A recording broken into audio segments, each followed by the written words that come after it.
Desde las sombras de las calles hasta la cima del terror, el viejo Lin construyó un imperio de sangre que terminó desmoronándose en su propia prisión. Su caída no fue solo una historia de venganza, sino una lección brutal de que en el mundo del crimen el poder es un espejismo que desaparece en el momento menos esperado. La situación es clara. Ya te habrán explicado lo que está en juego aquí. Esto va más allá de simples intereses. Estamos hablando del bienestar de las personas de las calles, de las familias y comunidades. Han sido años de lucha constante por motivos evidentes, pero que al final no han llevado a ningún resultado positivo. En las oscuras celdas del centro de reclusión en El Salvador, el infame líder del barrio 18, conocido como el viejo Lin, se encontraba en sus últimas horas. Este hombre que en su momento dominó un vasto imperio criminal ahora se vería acorralado por sus propios errores y traiciones. A lo largo de décadas, logró sobrevivir en el peligroso mundo de las pesadillas, pero su astucia y poder ya no podían protegerlo. Mientras sus antiguos aliados lo abandonaban y sus enemigos se acercaban, el viejo Lin se preparaba para enfrentar su destino final. En sus últimas 24 horas, el hombre que una vez hizo temblar a todo un país se vio rodeado, traicionado y desesperado, rogando por su vida. Su cuerpo fue tan brutalmente destrozado que se tuvo que enterrar en un ataúd cerrado. El barrio 18, una de las pandillas más temidas de Centroamérica, había tomado la capital salvadoreña como su propio dominio. Al mando de esta vasta organización estaba Carlos Ernesto Mojica Lechuga, el infame El Viejo Lin. A pesar de su apariencia de hombre mayor, calvo y delgado, con una mirada intimidante, fue el cerebro detrás de este monstruoso imperio. Lin nació en la pobreza y la violencia que caracterizaban El Salvador, y como muchos otros, encontró su destino en las calles. Su ascenso dentro del barrio 18 fue meteórico, transformándolo en una pandilla con más de 65,000 miembros solo en El Salvador, con presencia en 20 estados de Estados Unidos y fuertes alianzas con la mafia mexicana. Del viejo Lin circulan historias escalofriantes. Se cuenta que ordenó el asesinato de una joven solo porque tenía relación con alguien de una pandilla rival. Otros relatos aseguran que desde la cárcel gestionaba matanzas como quien realiza un pedido trivial. Las voces se escuchan con temor, ya que nunca se sabe quién está escuchando. Al final, la única forma de llegar al verdadero líder es enfrentarse a él, como sucedió con Lin, quien en una rara entrevista desmintió las acusaciones de ser el líder supremo del barrio 18. «Eso es una falacia», dijo. «Yo soy uno más, un miembro más». A pesar de sus esfuerzos por desligarse de las acusaciones, la realidad era otra. Bajo el reinado de Lin, vivir en San Salvador se convirtió en un verdadero infierno. La extorsión era el pan de cada día y los negocios, las familias y los ciudadanos vivían constantemente bajo el yugo de la violencia. La ciudad entera parecía una prisión a cielo abierto. El poder de Lin trascendió las fronteras del país y llegó hasta Europa cuando en Barcelona se descubrió un intento de establecer una célula del barrio 18. El viejo Lin, con su influencia criminal, se expandió como una plaga por todo el mundo. Para entender cómo Lin llegó a dominar de tal manera, debemos retroceder a los años 70, cuando El Salvador era una olla a presión, marcada por la pobreza y la desigualdad.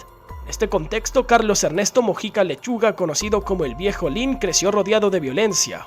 Fue en Los Ángeles donde descubrió por primera vez el poder de las pandillas y tras regresar a El Salvador, no tardó en aplicar lo aprendido.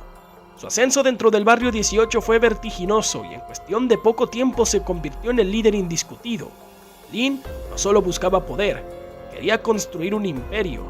Tras su salida de prisión en 1982 y tras pasar un proceso de aprendizaje sobre liderazgo en la cárcel, regresó al barrio 18 con una visión clara: no solo controlar las calles, sino también la economía y la política. Su carisma y astucia le permitieron consolidar un ejército de seguidores leales, a quienes ofrecía poder, dinero y protección a cambio de obediencia absoluta. Con el tiempo, el barrio 18 se expandió a gran velocidad, no solo por El Salvador, sino por toda Centroamérica, y más tarde en los Estados Unidos. Lin creó un imperio basado en la extorsión, el narcotráfico y el sicariato, donde nadie, desde el más pequeño negocio hasta grandes corporaciones, estaba a salvo. En su lucha contra la MS-13, Lin diseñó estrategias y formó alianzas, manteniendo el control incluso desde la cárcel. En 2009 fue sentenciado a 40 años por un crimen que dejó a todo El Salvador helado, pero su legado de terror perduró mucho más allá de sus últimas horas.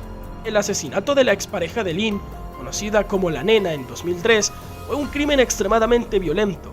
El cuerpo de la víctima fue desmembrado y esparcido por varios puntos de San Salvador. El 10 de diciembre de 2002, Un transeúnte encontró una bolsa negra con una cabeza humana en el Parque Libertad a eso de las 7:25 de la mañana. Los agentes del CAN que patrullaban el área llegaron al lugar y confirmaron el hallazgo macabro, encontrando también restos de cal y arena. Testigos dijeron que vieron a 2 sujetos con apariencia de pandilleros arrojar la bolsa, aunque pensaron que se trataba de basura. Este crimen fue un claro mensaje de que ni los seres más cercanos a Lin estaban a salvo de su brutalidad. Tras ser condenado, Lin fue enviado a un centro penitenciario de máxima seguridad, pero incluso dentro de la prisión continuó moviendo los hilos del crimen. En 2012 sorprendió a todos al sentarse a la mesa con el gobierno de El Salvador para negociar una tregua que prometía reducir la violencia en el país. Lin desde su celda jugó sus cartas con astucia, utilizando códigos secretos y mensajeros, incluso corrompiendo a algunos guardias para lograr que su pandilla obtuviera grandes beneficios.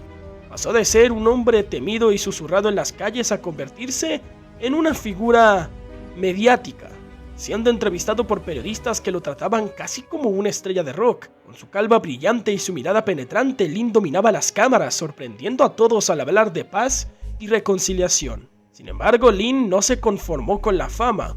Aprovechó esta visibilidad para infiltrar a su pandilla en las instituciones del Estado, colocando a expandilleros en alcaldías, programas sociales y hasta en la policía. Además, su imperio económico creció, con negocios como lavaderos de autos, tiendas y una discoteca. Todos ellos, por supuesto, financiados con dinero ilícito, aunque pocos se atrevían a hablar de ello. Pero a medida que aumentaba su poder, también lo hacía su vulnerabilidad. Lin se convirtió en un blanco fácil para sus rivales, tanto dentro como fuera del barrio 18, así como para las autoridades que no se dejaban sobornar. El gobierno de Nayib Bukele, bajo sus políticas de mano dura, lanzó una ofensiva contra las pandillas, y el barrio 18 se convirtió en uno de los principales objetivos. La sociedad, harta de vivir bajo el yugo de las pandillas, comenzó a dar la espalda a los pandilleros, señalándolos en la calle. El poder de Lin y su pandilla comenzó a desmoronarse y pronto se dio la gran redada. Miles de pandilleros fueron capturados en pocos días. El barrio 18 quedó descabezado y la estructura que Lin había construido se vino abajo rápidamente. Para él todo había cambiado. El gran jefe del barrio 18 estaba atrapado y, por primera vez en su vida, no tenía un plan de escape. Con el cerco cada vez más estrecho, Lin se encontró acorralado. Sus aliados caían uno a uno y las opciones se agotaban. En ese momento, la caída del viejo Lin llegó. En mayo de 2024, durante un enfrentamiento en prisión, Lin fue atacado de manera brutal por sus propios aliados, aquellos que sentían que el barco se hundía. El líder de la pandilla, conocido por su dureza y temido por todos, no pudo resistir la ferocidad del ataque. Cuando los guardias finalmente intervinieron, su rostro estaba irreconocible. En un principio, los rumores indicaron que Lin había escapado o que estaba en coma, pero la verdad era aún más impactante. El hombre que en algún momento había controlado las calles de El Salvador había muerto. La noticia de su muerte fue recibida con sentimientos encontrados, mientras que para muchos significó el fin de una era de terror. En los territorios controlados por el barrio 18 fue un golpe devastador.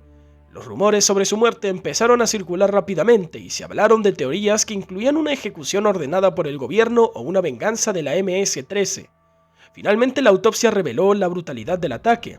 Su cuerpo representaba múltiples fracturas, heridas profundas y un trauma craneal severo, pintando un retrato macabro de sus últimos momentos de vida.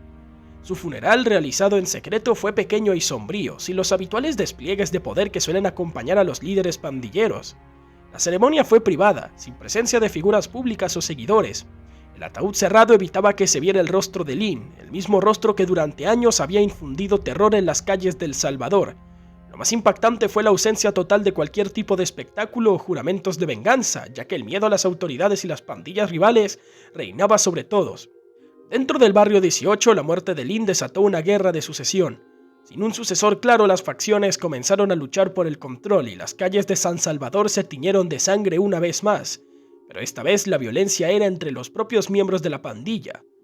A pesar de su final tan brutal, el mito de Lin sigue vivo, especialmente en las zonas controladas por el barrio 18, donde su nombre aún se susurra con respeto y temor. Para una generación de pandilleros, Lin representaba el ejemplo de un hombre que a través de astucia y brutalidad ascendió a la cima. Su vida y muerte siguen siendo un recordatorio de la inestabilidad y la violencia que definen el mundo de las pandillas en El Salvador, un mundo donde el poder es efímero y la violencia es la única constante.